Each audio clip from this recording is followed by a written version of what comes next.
Welcome back to Global News Morning. It's that time of week we like to check in with our good friend, Mr. Matt Lee, and we're talking about March stats. Matt recently released Yeah, big numbers, big contrast from March 2021 to March 2020, and that's because it's been a year of the yeah, pandemic.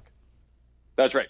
I mean, so we're going to look at a few of these numbers, and they're going to be a little bit wider than normal because, I think it was March 12th, March 14th, they just said everybody go home, and then so you shut this half a month down. The stats for certain things are going to be maybe a little wider. Quantity sold. So we are at 499 this year in the month of March. Last year was 302. So I think that a number that large, I mean, you're going from 300 to 500. I think that that kind of says something. We're up 65%.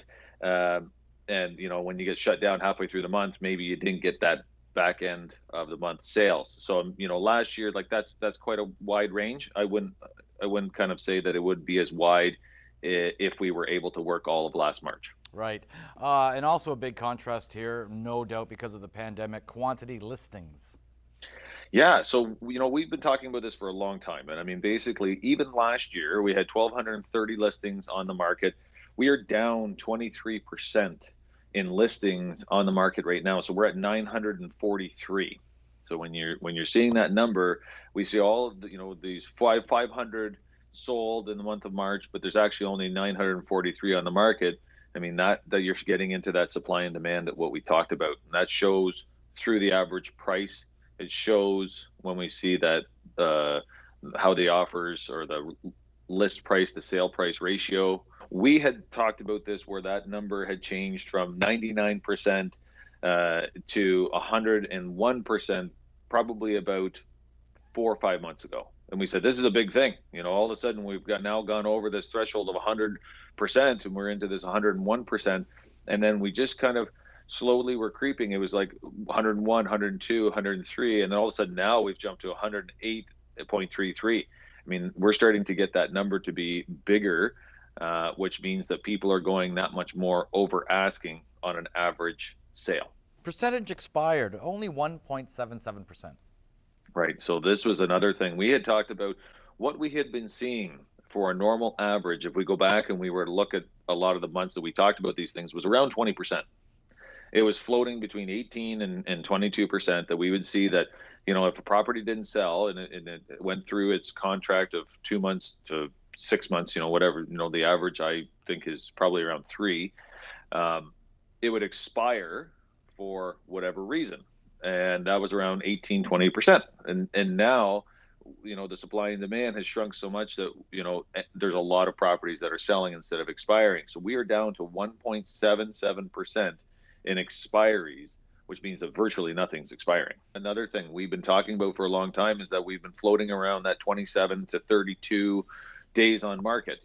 Something would come on the market, it might sit for, the average of 2 weeks and then, go into conditional period, where somebody has a financing or a home inspection and you take a bit of time to get that done. The average was 30 days. So now what we're seeing is that a property sits on the average is 13 days. So that's shrinking that time to basically say the property comes on the market. We're seeing that a lot of properties are going into multiples, so they're probably holding offers off for 5 to 7 days. And then after that, they could potentially do a conditional period. Properties will sell that day. Some will drag on a little bit, but not that many. And I think that, if we're looking at this number, there's probably outside residential factors in this. Average sale price sold. 563,569. So now we're up over $550,000 for the average price. I mean, we talked about first home buyers last week, and they say, how do the first home buyers get into the market? And it's interesting. I mean, I say that there was people that were paying for a house that would be $150,000, $200,000 in the early 90s, and they'd pay 15 to 19%. Oof. That number is, if you looked at it on a scale and a payment, the payment was somewhere between $1,800 and $2,600 because the interest rate was so high. And now when we have an interest rate that's somewhere between 1.75 and 2% on a 5-year fix, depending on the person, like you have to make sure that your credit is good. I mean, but that's kind of what I'm hearing from clients, that's what they're getting. On $500,000, that's $2,000.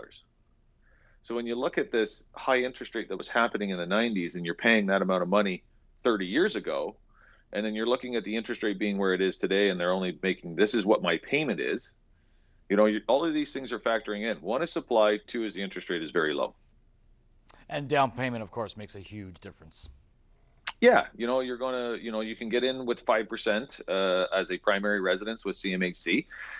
If you get up into the 20%, then the bank will do it outside and you don't pay the insurance premium. But again, these are mortgage broker questions, bank questions. Lean on them first, because we're in a market that's so busy and so fast that we need answers from your mortgage broker and your bank first. And then we get that plan built together. Okay. Kingston real estate market and the region doing A-OK. Things are good. Thank you so much, Matt Lee. All right. Bye now. Real estate tips brought to you by Matt Lee of Royal LePage.